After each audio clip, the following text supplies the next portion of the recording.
Hello मेरे प्यारे साथियों, आप लोग का बहुत बहुत स्वागत करता हूं आपके अपने यूट्यूब चैनल शिक्षा यूट्यूब पर। साथियों, आज हमारे 30 जनवरी 2024 के हमारे जितने भी नए नए करंट अफेयर्स के प्रश्न बने हैं साथियों, उन सभी को हम वीडियो में डिस्कशन करने वाले हैं। ठीक है साथियों, अगर आप लोग हमारे वीडियो को पहली बार देख रहे हो तो हमारे चैनल को सब्सक्राइब कर लें, बेल आइकन को ऑल पर दबा लें ताकि हमारे आने वाले ऐसे हेल्पफुल वीडियो सबसे पहले आप तक पहुंचे। ठीक है साथियों, इस सभी के सभी हमारे प्रश्न जो कि आपको एग्जाम में देखने को मिलेंगे। ठीक है साथियों, चलिए बढ़ते हैं आपके प्रश्नों की ओर। साथियों, पीडीएफ का हम सॉल्यूशन आपको बता देते हैं। हमारे कमेंट में बहुत सारे कमेंट आए थे कि पीडीएफ कहाँ पर मिलेगी। साथियों, हमारे वीडियो के आप डिस्क्रिप्शन में देखिए, वहाँ पर हमने टेलीग्राम का लिंक दिया है, वहाँ पर आप जाकर हमसे ज्वाइन होइए, वहाँ पर आपको पीडीएफ प्रोवाइड कर दी गई है। ठीक है साथियों, चलिए बढ़ते हैं आपके प्रश्नों की ओर। साथियों, ये रहा आपका पहला प्रश्न। हाल ही में शहीद दिवस कब मनाया गया है? तो साथियों, 30 जनवरी को शहीद दिवस मनाया गया है। साथियों, ऑप्शन आपका तीसरा वाला बिल्कुल बिल्कुल करेक्ट आंसर रहेगा। साथियों, ये आपको याद रखना है। ठीक है साथियों, तो 23 मार्च को इन अमर शहीदों के बलिदान को याद कर शहीद दिवस मनाया जाता है। इस दिन इन शहीदों को श्रद्धांजलि अर्पित की जाती है। विभिन्न शिक्षण संस्थाओं, सरकारी और गैर सरकारी संगठनों द्वारा इस मौके पर मौन सभा का आयोजन किया जाता है साथियों, और वीरों की आत्मा की शांति के लिए प्रार्थना की जाती है। ठीक है साथियों, उम्मीद करता हूँ आपको समझ में आया होगा। ठीक है साथियों, चलिए बढ़ते हैं आपके दूसरे प्रश्न की ओर फटाफट। ये रहा मेरे प्यारे साथियों आपका दूसरा प्रश्न। हाल ही में किसने सबसे तेज ट्रिपल सेंचुरी का वर्ल्ड रिकॉर्ड बनाया है? तो साथियों, अभी हमारे जो कि तन्मय अग्रवाल जी ने सबसे तेज ट्रिपल सेंचुरी का अवार्ड रिकॉर्ड बनाया। साथियों, ऑप्शन आपका तीसरा वाला बिल्कुल बिल्कुल राइट आंसर रहेगा, ये आपको याद रखना है। ठीक है साथियों, हैदराबाद के सलामी बल्लेबाज तन्मय अग्रवाल ने 26 जनवरी 2023 को एक नई रिकॉर्ड बनाई है। ठीक है साथियों, ये आपको ध्यान रखना है। चलिए बढ़ते हैं आपके तीसरे प्रश्न की ओर। ये रहा साथियों आपका तीसरा प्रश्न।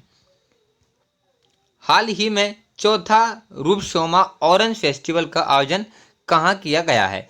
तो साथियों, चौथा रूपसोमा ऑरेंज फेस्टिवल का आयोजन अभी हमारे नागालैंड में किया गया है। साथियों, ऑप्शन आपका दूसरा वाला बिल्कुल बिल्कुल करेक्ट आंसर रहेगा। साथियों, ये आपको ध्यान रखना है। ठीक है साथियों, कहाँ किया गया है चौथा रूपसोमा ऑरेंज फेस्टिवल का आयोजन? तो हमारे नागालैंड में किया गया है। ठीक है, चलिए बढ़ते हैं आपके प्रश्न के आगे। तो साथियों, नागालैंड ने कोहिमा जिले के रुशोमा गांव में 24-25 जनवरी 2023 को वार्षिक ऑरेंज फेस्टिवल 2023 का तीसरा संस्करण बनाया है। ठीक है साथियों, चलिए बढ़ते हैं आपके चौथे प्रश्न की ओर। हाल ही में टाटा ने भारत की पहली प्राइवेट हेलीकॉप्टर एजेंस वाली लाइन स्थापित करने के लिए किसके साथ समझौता किया है? तो साथियों, अभी हमारे जो कि एयरबस के साथ हमारे भारत ने जो कि टाटा ने भारत की पहली प्राइवेट हेलीकॉप्टर असेंबली लाइन स्थापित करने के लिए एयरबस के साथ समझौता किया गया है। ऑप्शन आपका तीसरा वाला बिल्कुल बिल्कुल राइट आंसर रहेगा। ठीक है साथियों, तो टाटा और एयरबस ने की साझेदारी बनाएंगे प्राइवेट हेलीकॉप्टर की final assembly line. Make India को बढ़ावा देते हुए एयरबस हेलीकॉप्टर्स ने घोषणा की है कि वह देश में हेलीकॉप्टरों के लिए फाइनल असेंबली लाइन को स्थापित करने के लिए टाटा समूह के साथ साझेदारी कर रहा है। ठीक है साथियों, चलिए बढ़ते हैं आपके पांचवें प्रश्न की ओर फटाफट। ये रहा आपका पांचवा प्रश्न। हाल ही में भारत किस देश के लिए पर्यटकों के पांचवें सबसे बड़े स्रोत के रूप में उभरा है? तो साथियों, अभी हमारा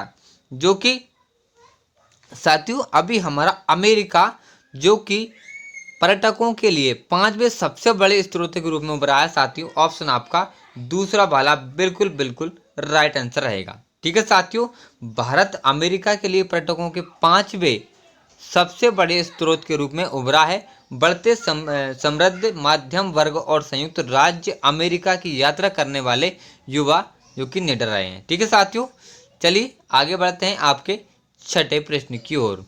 ये रहा आपका छठा प्रश्न। साथियों, इसको भी आप पढ़ सकते हैं, महत्वपूर्ण बिंदु हैं।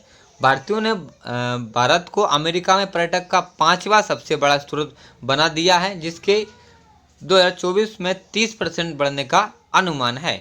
चलिए आगे बढ़ते हैं साथियों, आपके छठे प्रश्न को देखते हैं हम। साथियों, हाल ही में ऑस्ट्रेलिया ओपन 2024 का मेंस सिंगल्स टाइटल किसने जीता है?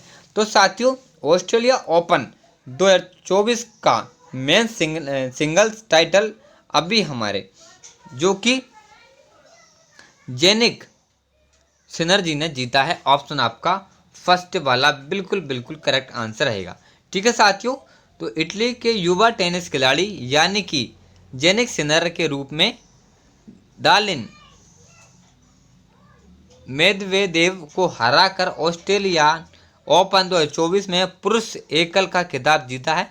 सिनर ने अपने करियर का पहला ग्रैंड स्लैम खिताब जीता है। सिनर ऑस्ट्रेलियन ओपन में पुरुष एकल का फाइनल जीतने वाले इटली के पहले खिलाड़ी बने हैं।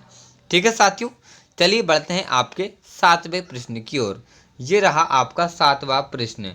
हाल ही में किस राज्य सरकार ने सड़क सुरक्षा बल की शुरुआत की है? तो साथियों, अभी हमारे जो कि साथियों अभी हमारी पंजाब सरकार ने जो कि राज्य सरकार ने सड़क सुरक्षा बल की शुरुआत की है। ऑप्शन आपका दूसरा वाला बिल्कुल करेक्ट आंसर आएगा। ठीक है साथियों, पंजाब के मुख्यमंत्री भगवंत मान ने राज्य में यातायात व्यवस्था में सुधार और सड़क दुर्घटनाओं को कम करने के लिए सड़क सुरक्षा बल नामक एक नई पहल शुरू की है।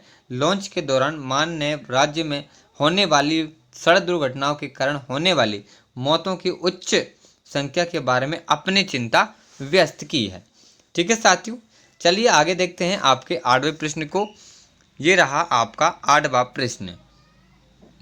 हाल ही में उत्तर प्रदेश सरकार ने किस महिला क्रिकेटर को यूपी पुलिस में डीएसपी के पद पर नियुक्त किया है? तो साथियों, अभी हमारे जो कि उत्तर प्रदेश सरकार ने 19वें एशियाई खेल 2022 में स्वर्ण पदक विजेता खिलाड़ी पारुल चौधरी को 4.50 करोड़ रुपए की प्रोत्साहन राशि के साथ ही पुलिस उपराक्षित डीएसपी पद पर नियुक्त किया गया है। ठीक है साथियों, ऑप्शन साथियों आपका कौन सा वाला करेक्ट आंसर हो जाएगा? दीप्ति शर्मा। ऑप्शन आपका दूसरा वाला बिल्कुल बिल्कुल करेक्ट आंसर रहेगा।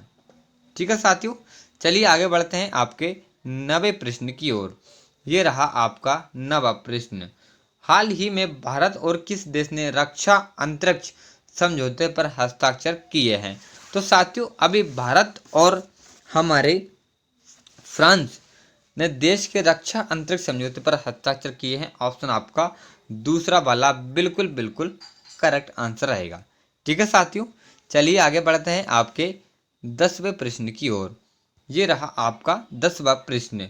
हाल ही में कौन भारतीय सेना की पहली महिला सूबेदार बनी है? तो साथियों, अभी हमारी प्रीति रजक जी भारतीय सेना की पहली महिला सूबेदार बनी है। ऑप्शन आपका दूसरा वाला बिल्कुल करेक्ट आंसर रहेगा। ठीक है साथियों, आज की वीडियो हमारी यहीं पर समाप्त होती है। साथियों, आपको हमारे प्रश्न और हमारी वीडियो कैसी लगी? अच्छी लगी हो तो आप वीडियो को लाइक कर सकते हैं। चैनल पर नए हो तो सब्सक्राइब कर लेना। अपने डाउट क्लियर करने के लिए हमारे कमेंट बॉक्स में कमेंट कर देना। ठीक है साथियों, बस इतना करना है आपके लिए। चलिए कल मिलते हैं आपके करंट अफेयर वीडियो से। तब तक टेक केयर, बाय बाय, जय हिंद, जय भारत।